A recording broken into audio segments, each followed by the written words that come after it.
paid for every one of his crimes. Confused, the blonde man asks what he's talking about. Behind him, Bao Lai is crawling, saying there's something very wrong with this demon. Since the first moment they met, this demon seemed far too concerned with human affairs. The story flashes back to not long ago in Yun City, destroyed by war. Bao Lai tells the ice puppet not to kill the little girl. But first, he intended to enjoy the charming woman. Qian Xiao was just watching her mother. The man licked his lips and asked if it wasn't a problem for the daughter to see this. But then suddenly, there was an impact and shards of ice flew toward him. Dongwo had destroyed one of the puppets. The man demanded to know why so many low-level demons were interfering with his plans. He cast a spell, summoning a high-ranking puppet in front of him. The man said this creature shared half his blood and half his power. But before he could finish speaking, Dongwo had already charged and punched through it. There wasn't even time for the man to be shocked because a slap had already landed on his face. By killing another enemy of the human realm, Dongwo gained 500,000 experience points. Additionally, he acquired a copying ability that allowed him to replace one of his skills with one from someone he killed. Dongwo then tells the man it's time to come clean. He wants to know what happened to his army.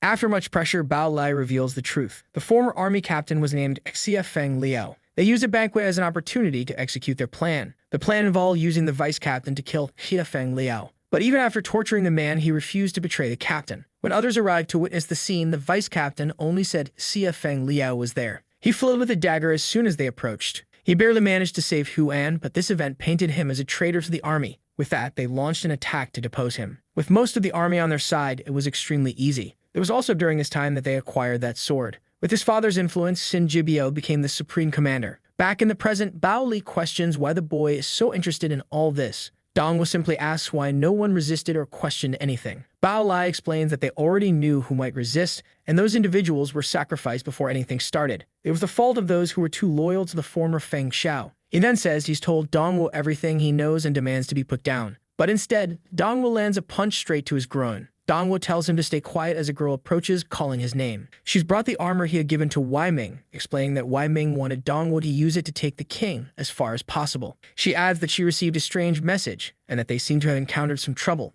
Dongwo equips the full armor set, uses an ability to make it appear like regular clothes, and starts carrying Bao Lai. The demoness tries to warn him that the situation is very dangerous, but he tells her to just take him to Xin Jibio. Back in the present, Dongwo slams the ground with a punch. Bao Lai still can't understand why Dongwo is so interested in humans. Meanwhile, Xin Jibio begins activating his golden lightning, equipping some gear and analysis glasses. The glasses reveal that Dongwo has over 4,100 strength. However, Xin Jibio remains confident, saying that aside from strength, the rest of Dongwo's attributes are garbage. In terms of speed, Dongwo has less than half his own. Xin Jibio launches another attack with his horns, confident that Dongwo only dodged last time by sheer luck. But luck doesn't last forever. Just as the clone is about to land its hit, Dongwo vanishes and punches one of them in the face, sending it flying. Jibio can't comprehend how Dongwo is faster with lower attributes. Obviously, the real Jibio is hiding behind the dragon, confident that based on what he's seen with the glasses, it's impossible for Dongwo to win. The issue is that the clones theoretically share attributes very close to his.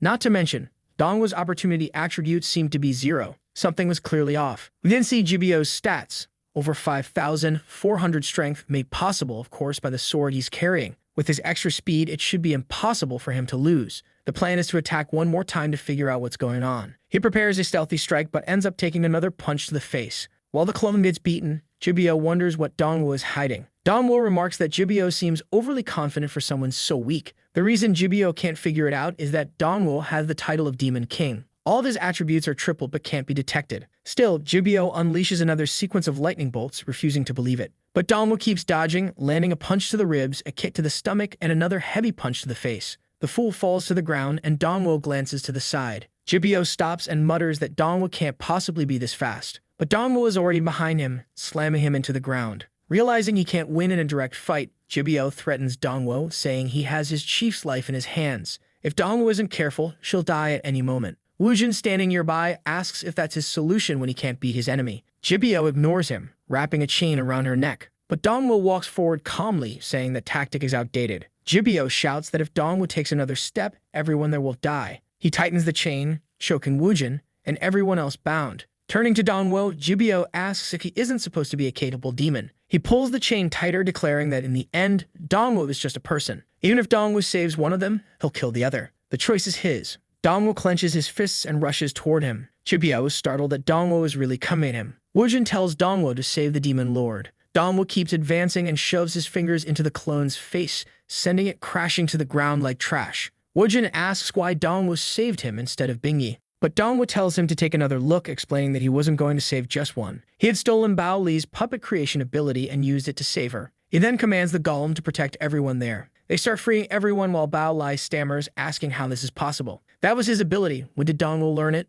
As far as Bao Li knew, it was completely unique. Suddenly, one of Jubio's clones attacks the puppet from behind, but the puppet effortlessly lands a punch, sending it crashing to the ground. It's revealed that this is how Dongwo defeated Bao Li and decided to copy his ability. Jubio realizes that Dongwo having this skill is entirely his fault. Strangely, this ability came from the demon cavern. While powerful, it has two weaknesses. First, it requires water nearby to activate. Second, creating the golem consumes a significant amount of blood. If the golem is as strong as Dongwo, he must have used nearly all his blood. This means the real Dongwo is currently weak. Jubio yells for the captain to ignore the golems and attack the original body. He believes Dongwo is bluffing and one hit could end everything. Dongwo stands still silent. Once again, the attack comes from behind. The blow seems to land perfectly and Jubio even celebrates, declaring he's finally won. But Dongwo simply tells him to keep going. Confused, Jubio looks back and asks how Dongwo is still alive when he was on the brink of death. Before Dongwo can respond, Jubio launches another attack. Each strike, however, only deals between 100 and 300 damage.